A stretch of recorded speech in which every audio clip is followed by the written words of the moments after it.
کائنات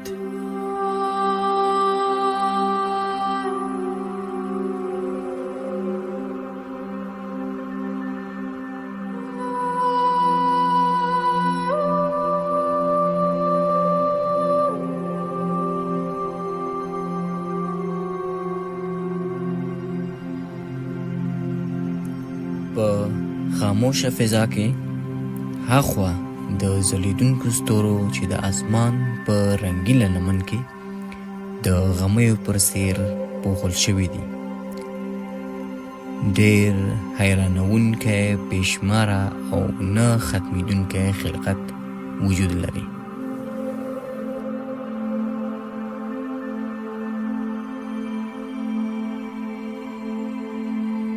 په نیبولاو کې د ځلېدونکو ستورو د جوړېدو څخه تر ارامې نڅا د کهکشانونو په دې کائناتو کې چې له رازونو څخه ډک دي او هر اړخ د فضا په دې کائناتو کې له ځانه سره بېلې قصې او افسانې لري.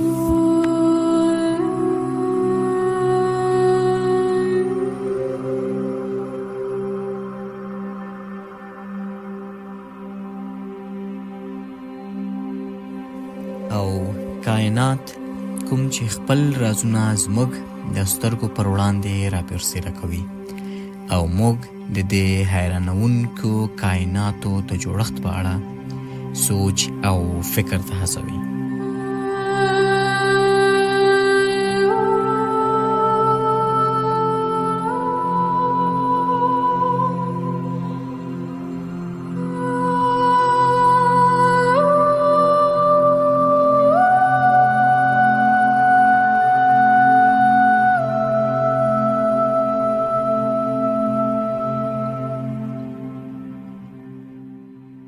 د یوې فرضیې په اساس ویل کېږي چې دا کائنات د یوې لویې چاودنې له وجې 14.8 بلیونه کاله پخوا رامنځته شوې او تر دې دمه د پراخېدو په حال کې دي، په کوم کې چې تر اوسه پورې نوې کهکشانونه، ستوري، سیارې او مختلف قسمه آسماني جوړښتونه د جوړېدو په حال کې دي چې نوموړې فرضیې ته د بیگ بینګ تیوري وایي. نوموړې فرضیه کوم عقلي جوړښت نه لري او یوازې یوه ساینسي نظریه ده، نو موږ به دومره ووایو چې د عقل له لحاظه تر دې دمه د چاودنې له وجې کوم نوی شی یا جسم نه دی رامنځته شوی غیر له خرابي څخه او بیا دا لوی کائنات.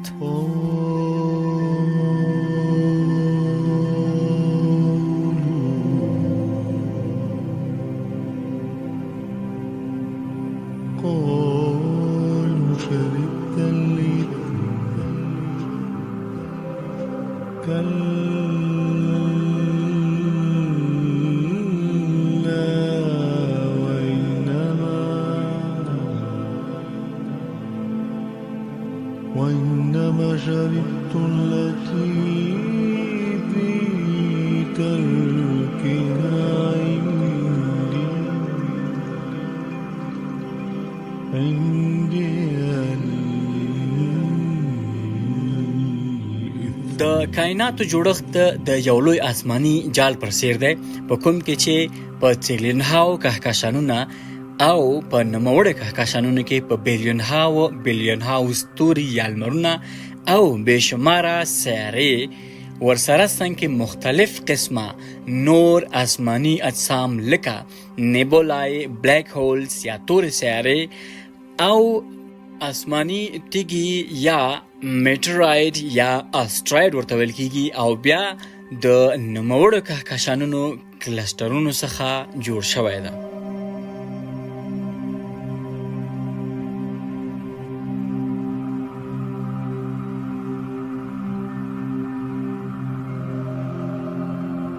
نوموړي اجسام د مختلفو اشکالو لرونکي دي او وجه یې په نوموړو اجسامو باندې د جاذبې قوې اثر دی چې ګرد، هوار او لاستي لرونکي شکلونه یې ځان ته غوره کړي دي.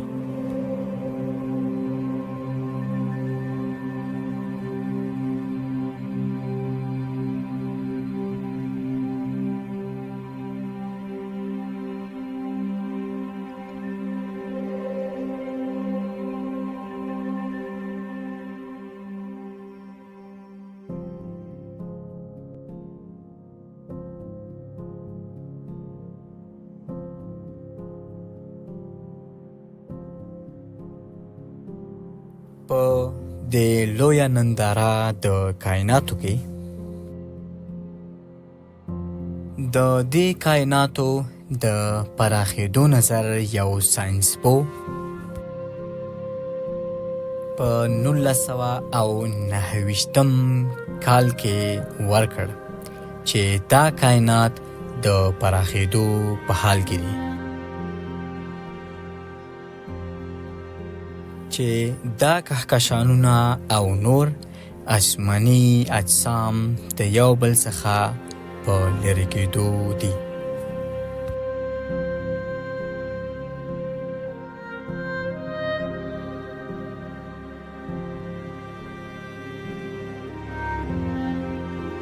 د دې کائناتو د پراخېدو نظر د هبل نومي ساینسپو په 1929 کال کې په خپله یوه پاڼه کې وړاندې کړ چې دا ستوري په دې کهکشانو کې او دا کهکشانونه دې ته ورته نور آسماني اجسام په دې کائناتو کې له یو بل څخه د لرې کېدو او پراخېدو په حال کې دي.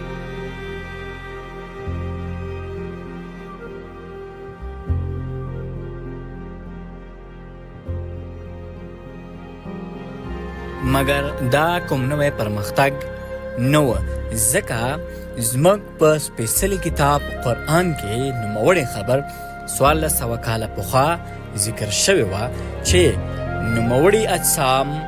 په دې کائناتو کې لامبو وهي او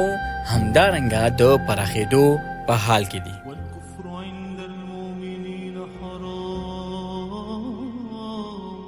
حرام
د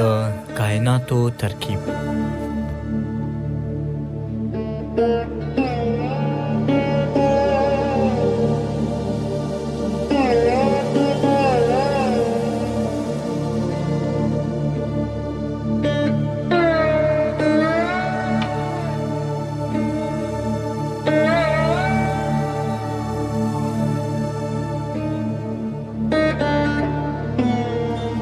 موجوداتو په دې فضا کې کائنات خپل پیچلی معما ډوله ساز را برسېره کوي، کوملته چې رڼا، تیاره او عادي ماده له یو بل سره په ګډه د تورې قوې او تورې مادې څخه ناخبره نڅېږي.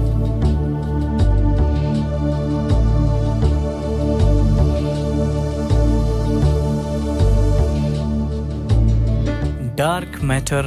یا توره ماده چې د جاذبې قوې اثر یې د دې کائناتو په ښکاره اجسامو باندې ده، چې په ډېرې خاموشۍ سره یې په ځان کې پوښلي دي او هم د نوموړو اجسامو حرکات په دې لویو کائناتو کې راهنمایي کوي، کوم چې په نظر نه راځي خو د کائناتو په جوړښت کې مهم رول لوبوي.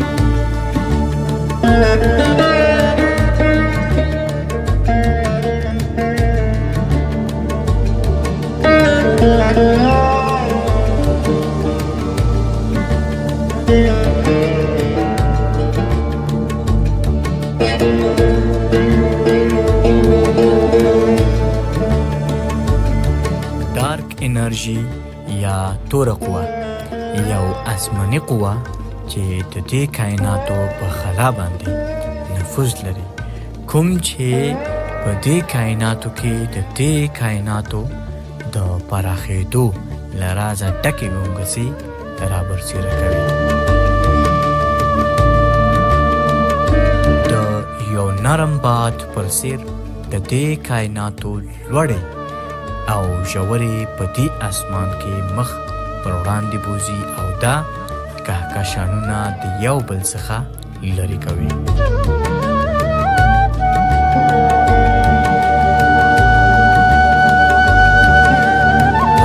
همدا دوه طاقتوره اجسام دي چې زموږ کائنات یې جوړ کړي او تقسیم کړي دي، ولې زموږ په نظر نه راځي.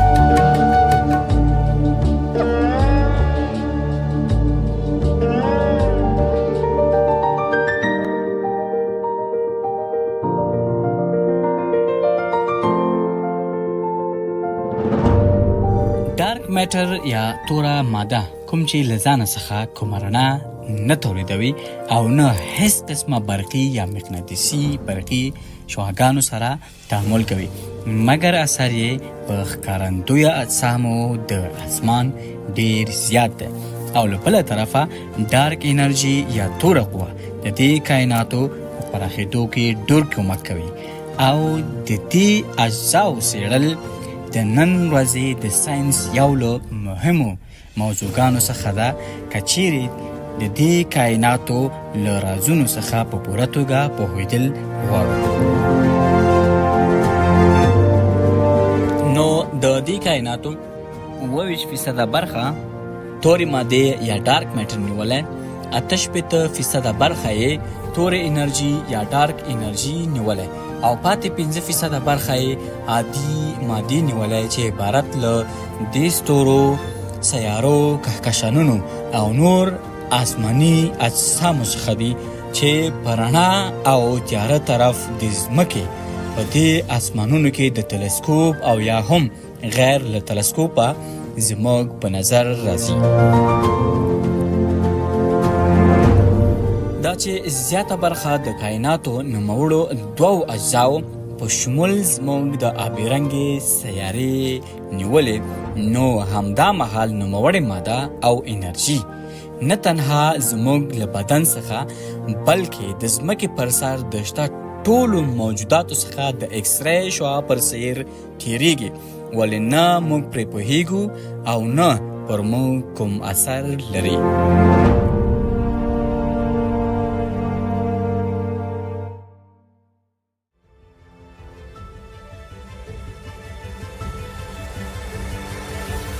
کازمیک مایکروویو بیکګراوند یا د آسماني وړو اهتزازاتو پس منظر.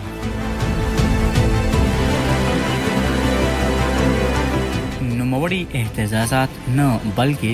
د بیگ بینګ تیوري په اساس د نوموړي چاودنې آفټر ګلو یا رڼا ده چې د بیگ بینګ یا لوی چاودنې وروسته په دې کائناتو کې خپره شوې او لا هم د خپرېدو په حال کې. نوموړې رڼا د یو جال پر څېر ده چې د پوتون څخه جوړه شوې، کوم چې د رڼا یا نور اساسي اجزا ده.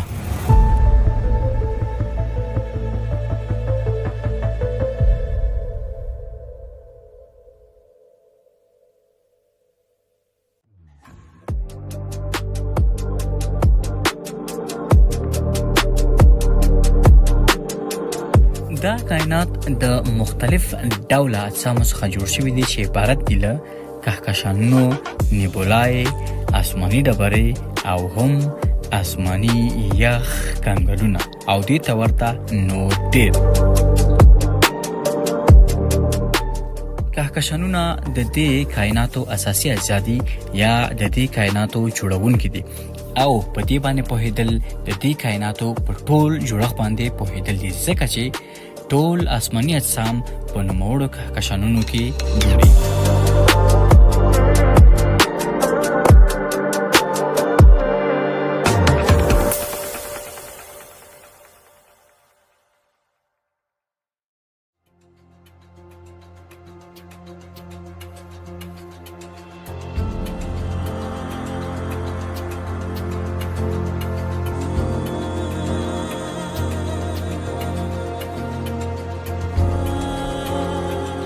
دا چې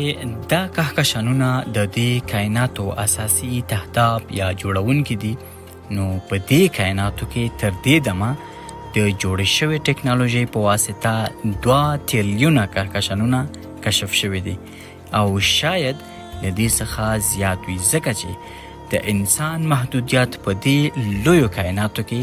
د پرمختللې ټکنالوژۍ نه شتون دی.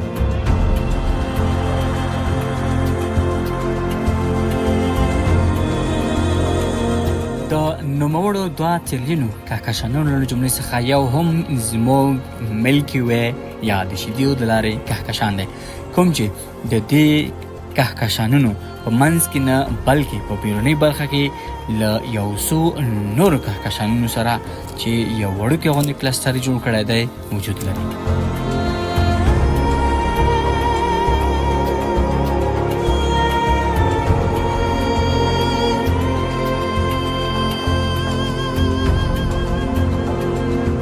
دا چې زموږ په شمسي نظام کې بعضې سیارې له ځانه سره وړې سپوږمۍ لري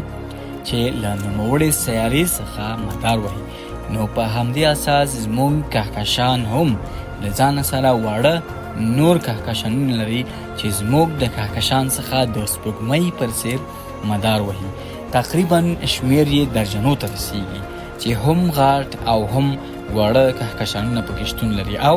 تر ټولو نږدې وړوکی کهکشان یې 1,33,000 نوري کاله لرې واقع دی.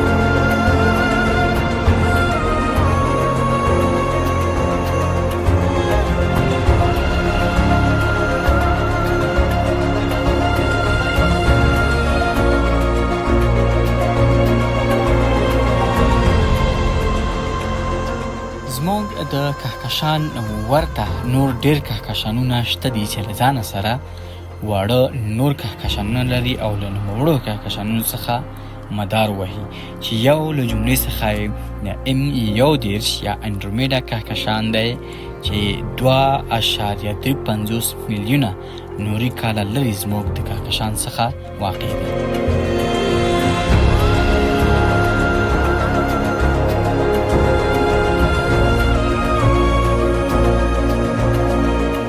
دا چې د کهکشانونو جوړښت د ستورو، سیارو، د آسماني تیږو او ګردونو څخه دی، نو تر دې دمه یو سپیټلیون ستوري کوم چې د انسان په نظر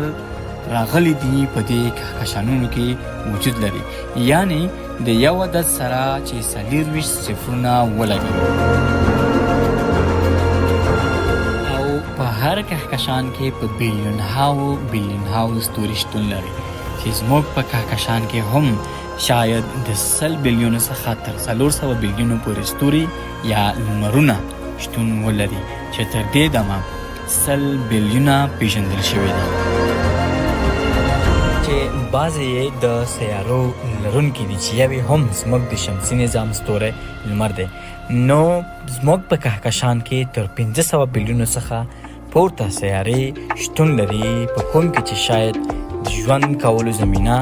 مساعده وي.